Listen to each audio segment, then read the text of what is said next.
Hello students, study time channel में आप सभी का स्वागत है।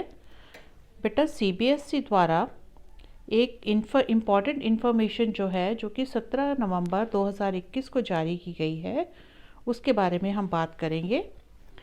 इसमें जो है कि आपको यूट्यूब का एक लिंक दिया गया है, इस पे जाके आप पूरा वीडियो भी देख सकते हो।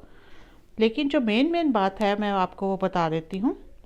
यहाँ पे देखिए, जो आपको OMR शीट मिलेगी जिसमें आपने अपने क्वेश्चंस जो हैं, जो आंसर सेलेक्ट किए हैं, वो भरने के लिए आपको जो OMR शीट मिलेगी उसको भरने का तरीका बताया गया है कि आपने उस इंफॉर्मेशन को कैसे भरना है, अपना करेक्ट आंसर जो है वो कैसे भरना है।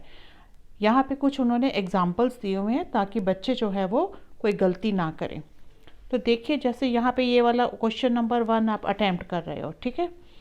यहाँ पे है फर्स्ट सर्कल, मतलब इसका मतलब कि ए आंसर आपने करेक्ट माना तो आप फर्स्ट वाला सर्कल जो है ये कलर कर रहे हो, और इसके बाद यहाँ पे लिखना है जो यहाँ कलर कर रहे हो, जो आप अपना आंसर लिखना चाहते हो वो आपने यहाँ पे लिख देना है। तो आपका आंसर जो होगा वो करेक्ट होगा, ठीक है। मतलब ये आपका सही तरीका है भरने का कि जो आपने माना कि फर्स्ट क्वेश्चन का जो है ए आंसर जो है वो करेक्ट है, तो आप ए वाला सर्कल जो है वो क्या करोगे, कलर कर लोगे। किससे? ब्लू या ब्लैक बॉल पेन से। पेंसिल से बिल्कुल नहीं करना आपने, पेंसिल से करोगे तो आपके 0 मार्क्स माने जाएंगे वो, ठीक है। तो आपने ब्लू या ब्लैक बॉल पेन से जो है ये सर्कल कलर करने हैं। अब जैसे मैंने बोला था कि फर्स्ट का आंसर अगर ए है तो आपने ए वाला सर्कल जो है वो फिल कर दिया, ठीक है। और यहाँ पे आपने अपना आंसर भी लिख दिया ए। तो ये आपका उत्तर जो है वो सही होगा और इसको ये मेथड जो है वो सही माना जाता है। और दूसरे में देखिए, दूसरे में क्या है, आपने ए आंसर भर दिया, ठीक है, लेकिन यहाँ पे आपने बी लिख दिया। तो इसका मतलब हम वो यहाँ पे ये वाले आंसर्स नहीं देखेंगे। जो आंसर आपने यहाँ पे लिखा हुआ है ना, वही आंसर आपका माना जाएगा। तो यहाँ पे ये देखिए, answer will be considered as B. तो ये वाला जो बी आंसर है वो आपका माना जाएगा इसमें। फिर तीसरे में अगर आपने ए को कलर किया हुआ है, मतलब आपका आंसर ए है लेकिन यहाँ पे बी कर दिया, ठीक है, और यहाँ पे इस सर्कल पे भी कलर कर आपने इसको भर दिया ब्लैक या ब्लू बॉल पेन से, तो ये आंसर जो है आपका चेक नहीं होगा। चाहे ये आंसर आपका सही है या गलत है, इसमें आपको कोई भी मार्क्स नहीं मिलेंगे। क्यों? क्योंकि ये वाले जो सर्कल है यहाँ, ये वाला जो कॉलम है, इस कॉलम में क्या है, जो क्वेश्चन, जैसे मान लो आपको 50 क्वेश्चन आए हैं, 50 में से आपको 45 बोला गया। मैं एग्जाम्पल दे रही हूँ आपको कि आपको दिया गया है कि इन 50 क्वेश्चन में से 45 क्वेश्चन जो है वो आपको करने हैं। तो आपने जो 5 क्वेश्चन नहीं करने ना, वो इन पे यहाँ पे टिक करोगे। जो आपको 5 नहीं आते, या आप, क्योंकि 50 में से आपको खाली 45 ही करने हैं, तो 5 क्वेश्चन आपको छोड़ने पड़ेंगे। तो वो जो छोड़ोगे क्वेश्चन, वो आप यहाँ पे कलर करोगे उस बॉक्स को। इसका मतलब है कि जो जो यहाँ पे कलर होंगे बॉक्स, वो आंसर आपने नहीं दिए, ठीक है। अब देखिए यहाँ पे, इसको मैं यहाँ पे कर देती हूँ, ठीक है। अब देखिए यहाँ पे नेक्स्ट वाला, फोर्थ में आपने ए वाला फिल किया।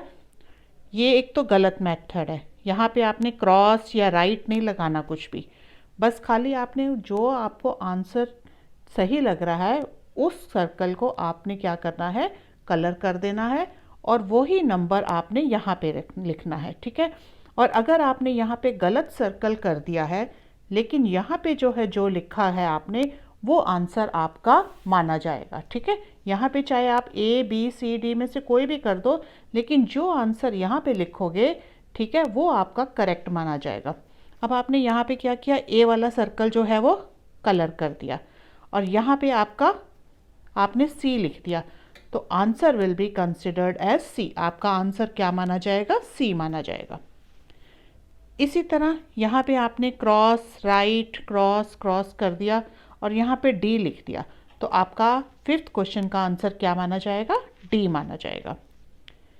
इसी तरह से यहाँ पे आपने थोड़ा सा भर दिया, यहाँ राइट लगा दिया। ये गलत तरीका है, आपने करना नहीं है, लेकिन उन्होंने एग्जाम्पल दे के बताया है कि आप चाहे इन सर्कल्स में कुछ भी भरोगे, जो आप यहाँ पे आंसर लिखोगे ना वो आपका करेक्ट माना जाएगा। तो यहाँ पे आपका आंसर कौन सा माना जाएगा करेक्ट? ए वाला। फिर 7th में देखिए, उसने खाली सी वाला सर्कल कर दिया, बाकी को ऐसे क्रॉस कर दिया, लाइन लगा दी। ठीक है, आपने ये ध्यान रखना है यहाँ पे ये सारे गलत तरीके जो बताए हुए हैं वो नहीं फॉलो करने।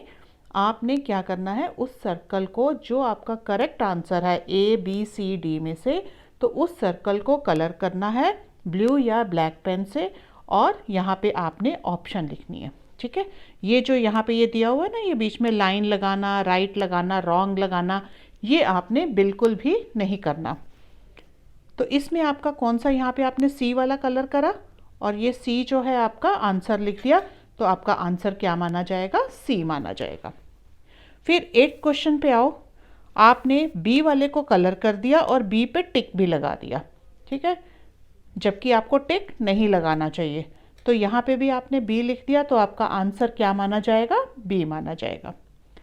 9th क्वेश्चन देखिए, 9th में क्या है, आपने क्या किया, यहाँ पे पहले वाले को क्रॉस, 2 कलर कर दिए, एक के ऊपर क्रॉस लगा दिया और एक के ऊपर राइट लगा दिया आपने, लेकिन यहाँ पे आपने बी लिखा, तो आपका आंसर क्या होगा? आंसर जो है वो आपका क्या माना जाएगा? बी माना जाएगा। इसी तरह से 10वां प्रश्न देखिए, इसमें आपने 2 सर्कल भर दिए, एक में राइट लगा दिया और एक में कुछ भी नहीं किया, और यहाँ पे आपने सी लिखा, तो आपका आंसर जो है वो क्या माना जाएगा? सी माना जाएगा यहाँ पे। फिर 11th क्वेश्चन में देखिए, यहाँ पे उसने क्या किया, डी जो है ये फिल कर दिया, कुछ भाग बीच में से कुछ खाली छोड़ा, और यहाँ पे भी डी लिख दिया, तो आपका आंसर क्या माना जाएगा? Correct, D.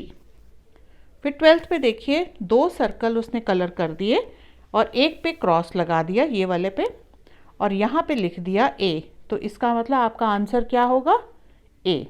तो आपने ये ध्यान रखना है कि जो आप यहाँ पे लिख रहे हो, यहाँ पे, ठीक है, इस बॉक्स में जो लिखोगे वो आपका आंसर माना जाएगा, और आपने कोशिश तो यही करनी है कि आपने सर्कल भी वही वाले कलर करने हैं। जैसे बी है तो आपने बी कलर करना है, सी है तो सी वाला सर्कल कलर करना है, और इन केस आपसे कोई गलती हो भी जाती है तो जो चेकिंग होगी जब आपकी, तो इस बॉक्स में जो लिखे होंगे वो वाले आपके जो है वो करेक्ट आंसर माने जाएंगे। ठीक है, इसी तरह से नेक्स्ट और भी है, यहाँ देखिए 13th क्वेश्चन देख लीजिए, यहाँ पे आपने हाफ फिल कर दिया जबकि हाफ फिल नहीं करना, और यहाँ पे आपने सी लिखा, तो आपका आंसर क्या माना जाएगा? सी।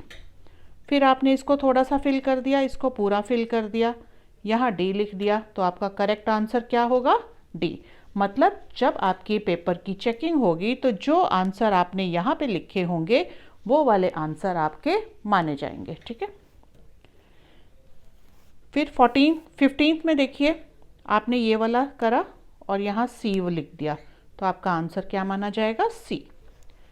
16वें प्रश्न में आपने चारों में से किसी पे भी कोई भी सर्कल जो है आपने फिल नहीं करा और यहाँ पे बी लिख दिया, तब भी आपका आंसर जो है वो क्या होगा? बी माना जाएगा।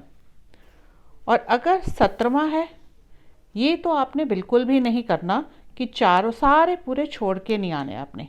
ठीक है, यहाँ पे या तो अगर आप 50 में से 45 क्वेश्चन कर रहे हो, जो क्वेश्चन 5 आप छोड़ रहे हो वो आप जो है वो तो उसको यहाँ पे फिल करोगे। ठीक है, अब 18वां क्वेश्चन देखिए, यहाँ पे चारों ऑप्शन में से कोई भी नहीं भरा हुआ, यहाँ पे भी नहीं कुछ लिखा हुआ, और यहाँ पे कलर कर दिया। इसका मतलब क्या है कि ये वाला क्वेश्चन जो है वो बच्चा अटेम्प्ट नहीं करेगा। ठीक है, इसके बाद देखो यहाँ पे उन्होंने बताया है कि ये जो हम क्रॉस लगाएंगे, राइट लगाएंगे, सर्कल करके राइट लगाएंगे, वो जो है करेक्ट मेथड नहीं है। ठीक है, OMR शीट भरने का हमने क्या करना है, जो आपके मान लो एक क्वेश्चन है उसके 4 ऑप्शन दिए हुए हैं, आपकी सी ऑप्शन सही है तो आपने सी ऑप्शन वाला सर्कल कलर करना है, और ब्रैकेट में जो ये आपका बॉक्स बना हुआ है वहाँ पे सी लिखना है। ठीक है, करेक्ट मेथड आपका यही होगा। अच्छा, इसके बाद अगर आपको यहाँ पे 50 क्वेश्चन दिए हुए हैं और वहाँ बोला हुआ है 45। मैं आपको एग्जाम्पल दे रही हूँ, आपके पेपर में जो आएगा आपने उसके हिसाब से करना है। मैं आपको एग्जाम्पल दे रही हूँ कि अगर आपको 50 क्वेश्चन आए हैं और उसमें से बोला गया है कि 45 क्वेश्चन आपको करने हैं, तो 5 क्वेश्चन जो आप छोड़ के आओगे वो आप यहाँ पे ये वाले बॉक्स जो है, ये जो क्वेश्चन आप छोड़ के आओगे वो वाले बॉक्स, बाकी सारा जैसे ये है, बाकी सारा जो है वो खाली छोड़ दोगे, लास्ट वाला बॉक्स जो है वो आप भर दोगे। इसका मतलब है कि हमने ये वाला क्वेश्चन जो है छोड़ दिया है, नहीं करना।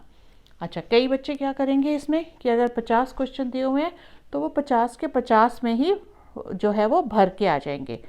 उसमें उस केस में क्या होगा कि टीचर जो आपके पेपर चेक होगा जब, तो आपके पहले 45 क्वेश्चन जो है वो चेक होंगे और बाकी के 5 जो है लास्ट वाले वो जो है वो चेक नहीं होंगे। तो उसमें से है कि अगर आपके बाकी के जो 5 हैं वो अगर ठीक भी होंगे तो उसमें आपको कोई मार्क्स नहीं मिलेंगे।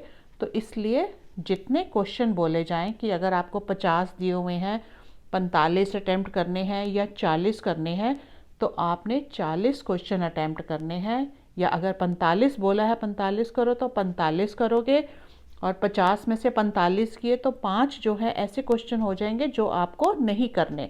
तो जो आप क्वेश्चन नहीं करोगे उसको यहाँ पे इधर ये लास्ट वाला सर्कल जो है उसको कलर करोगे। उसका मतलब है कि हमने ये वाला क्वेश्चन अटैम्प्ट नहीं करना। ठीक है, तो इस तरह से आपने बहुत ध्यान से अपना OMR शीट को भरना है। और मैं ये भी मैंने बता दिया कि अगर 50 क्वेश्चन में से 45 करने हैं तो 5 आपको छोड़ के आने हैं। ये नहीं कि 50 के 50 कराओ और इसमें क्या होगा कि सीरियल वाइज आपके 45 क्वेश्चन देखे जाएंगे, वो ही चेक होंगे, बाद वाले क्वेश्चन जो है वो चेक नहीं होंगे। ठीक है, तो आपने इन सब का ध्यान रखना है और उस हिसाब से OMR शीट भरनी है। OMR शीट को बहुत ध्यान से केयरफुली भरना है आपने। और इसी के साथ ही ये ज़रूरी इन्फॉर्मेशन आपको अब मिल गई है, तो आप अपना पेपर बड़े आराम से और ध्यान से सोच के करोगे। तो बेस्ट ऑफ लक अपने आपके आने वाले एग्ज़ाम्स के लिए। थैंक यू बेटा।